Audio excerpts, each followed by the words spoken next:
The Zero-Day Cartel, Hacking Utility Grids, October 21st, 2024. A date that should have meant nothing to the analysts monitoring the nation's power grid. But on that Monday morning, an unauthorized third party slipped through a digital window, undetected. For the next 298 days, they mapped the arteries of American energy, a silent guest inside the critical network of a regional utility cooperative. The only evidence left behind for us now is the sheer, terrifying duration of their presence.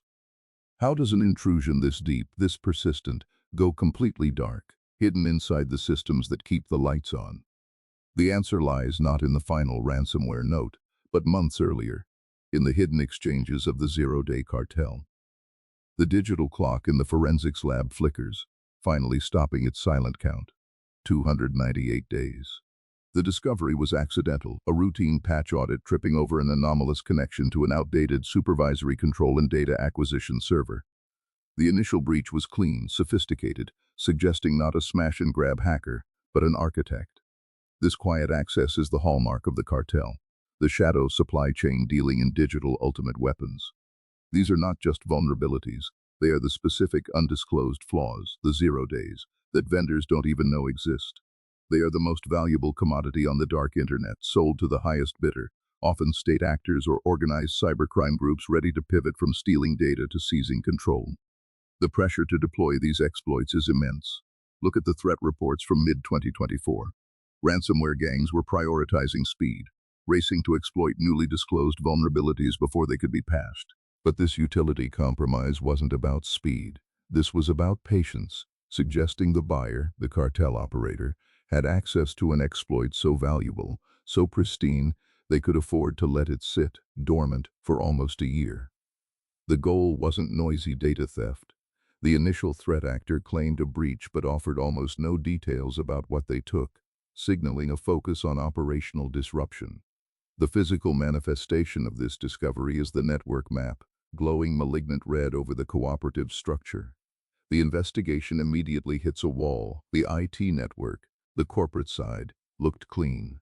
The true infection was deeper, hidden in the operational technology, the OT layer. The weakest link in the power grid isn't a breaker, it's the handshake between the office computer and the turbine controller. These OT systems often run on legacy code written before the internet was mainstream, layers that cannot support modern encryption or multi-factor authentication. The zero-day attack likely targeted one of these ancient communication protocols, a digital wedge slipped into the machinery that controls flow and distribution. We have seen this pattern before.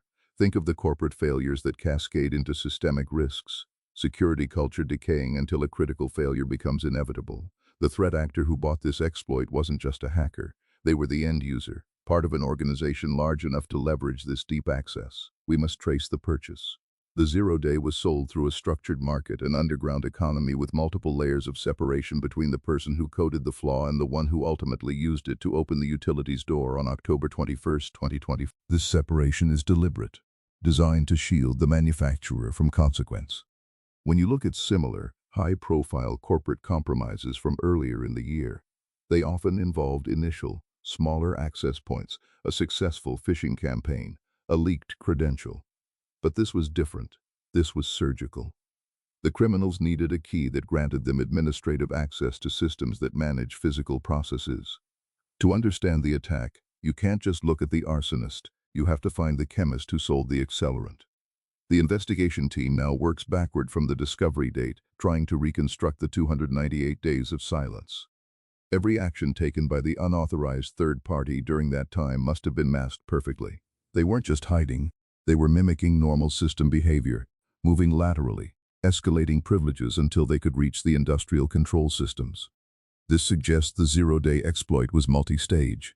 The initial entry key, followed by subsequent vulnerabilities exploited internally to map the entire facility. The central mystery hardens. Which specific zero-day vulnerability or sequence of flaws allowed this third-party access on that date? Was it a remote code execution flaw in a widely used industrial firewall? Or perhaps a flaw in a proprietary protocol used only by this cooperative?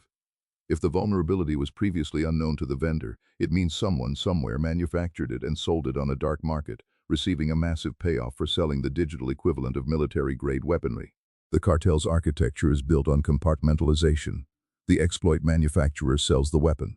The ransomware group buys it and uses it. The utility company becomes the victim, their silence feeding the fear that infrastructure failure is imminent. For critical infrastructure, the threat of operational shutdown always outweighs the threat of leaked emails, which is why the group was so vague about data exfiltration. The discovery phase is almost always retrospective, incomplete.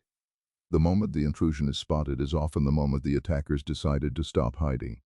The investigation hinges on finding the digital fingerprints of the exploit creator, tracing the path of that unique piece of weaponized code back up the shadow supply chain. Who manufactured the key that unlocked the power grid for 298 days? That silent window is the most dangerous part of the entire event. It proves that the systems we rely on for survival are only as safe as the secrets that remain unshared in the blackest corners of the digital world. The next time the lights flicker, remember the quiet compromise, the patient enemy, and the cartel that profits from the vulnerability of the world's essential infrastructure.